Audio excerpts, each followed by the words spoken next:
And so it was almost like you get flatlined, and then they do the, and he said, boo-boo, boo-boo, boo-boo. But then when we looked at the margin, my opponent almost had twice as many votes as we had. And we had spent all our money the first time around. We had maxed out on credit cards. Don't worry, there will be a chance for you to donate to my campaign to make up the debt. And we said, what are we going to do? Well, I had the secret weapon. I had my father. He was a combination of a David Plouffe and of a David Axelrod. And what we did was we fought an asymmetrical war.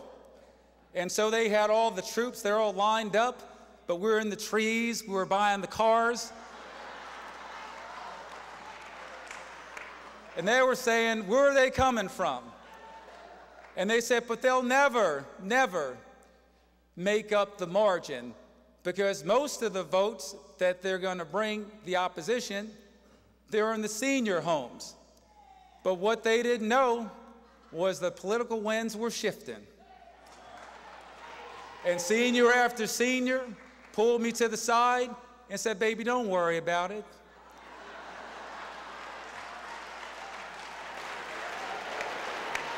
They said, I'm going to eat their food.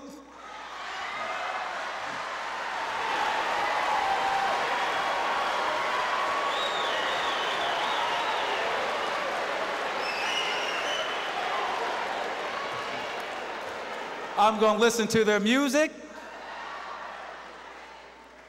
But when I go behind that pole and pull that curtain, I'm going to cast my vote for you.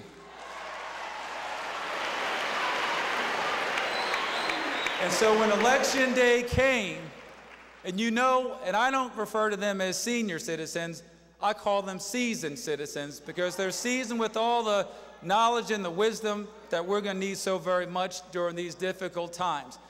But after noontime, about 1 o'clock, we said, we got a race here, because they didn't increase the margin by the amount that they thought. So we said, right now, we had a beautiful day. God had dialed up the perfect day. And we said, we have to go get our votes. And it was an amazing thing. It was about 2 o'clock in the afternoon. It was like something out of a movie. Like over the mountaintop, over the hill, was the cavalry. And it was the Baraka people.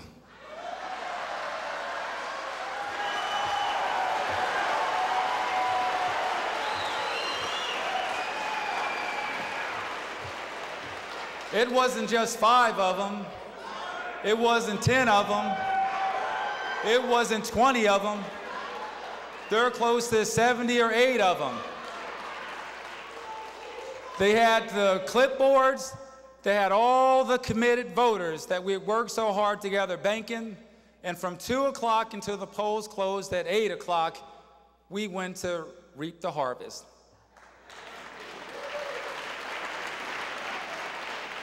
Now later that evening, I was sitting in the campaign headquarters with my father, and we were tracking the votes as they came in. And he said to me, he said, I think it's going to be a difference of 200, son. And I said to him, who? And he said, Bell. Now, in terms of politics, my father's word is the word. So I said, wow. I said, well, we fought a hard fight. But again, I went down to the studio, and it was like a rerun from the side. I said, I can't take this again. So I'm about to go on, and I'm getting telephone calls, and they said, I think you got them by about 25 votes. And so we got more calls, and I think the final number was 25 votes. And then they said, we got to go to the Hall of Records, because there are these things called provisional ballots that we have to count. So I said, oh my goodness. So normally, when there are about 20 people who go and they review the provisional ballots, I think there are about 60 or 70 of our supporters. And they were kind enough to accommodate us in the freeholder chambers. And it was really something out of a movie. I wish they could have filmed it. I was sitting at the table, my attorney was at the table, and there were the 4 commissioners. And there were these 19 unsealed ballots, and there were 22 sealed ballots. And as they opened up the unsealed ballots, and I only needed, I think, 9. And so it started off, I think, 1A, and then I said, phew. Then it says 2A, 2A, 2A. And then everybody who was there, you know, there's, oh my God, the fix is in.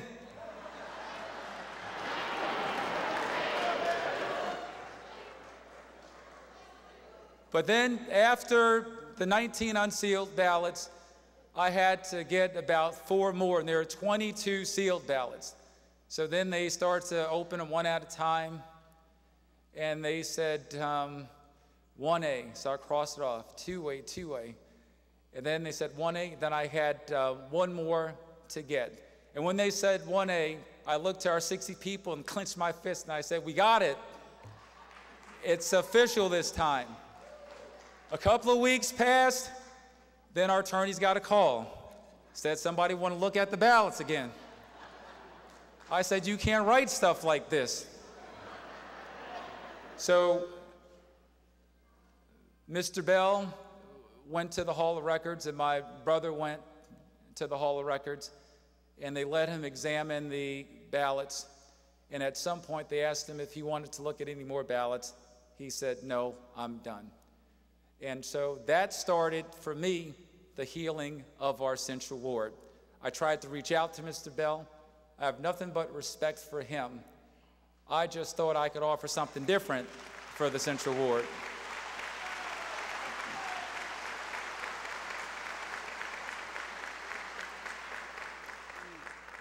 The slogan of our campaign was building partnerships for change.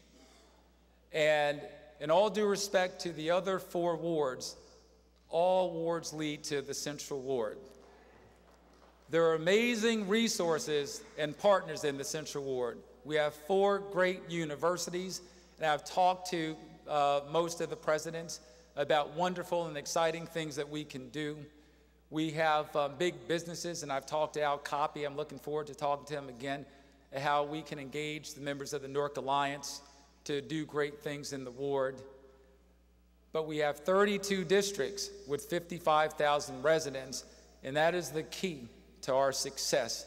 It is how we structure the partnerships and build a framework so that individuals can not only interact with our office, but how they can trade and exchange resources with each other.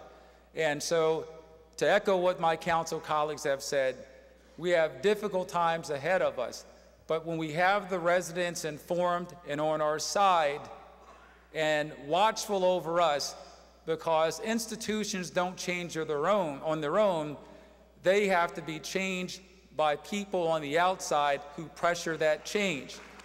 So you have my solemn word that I will give you more access and information that you ever wanted. You'll be hiding behind the aisle and Pathmark, because I'll be asking, have you been to my seminar on understanding the budget?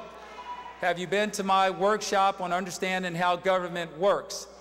Because at the end of the day, whether or not we succeed or fail will have less to do with the budget deficit and more to do with how we work together. I love everybody in this room. God bless you. God bless our great city. I look forward to working for the Central Ward. Thank you.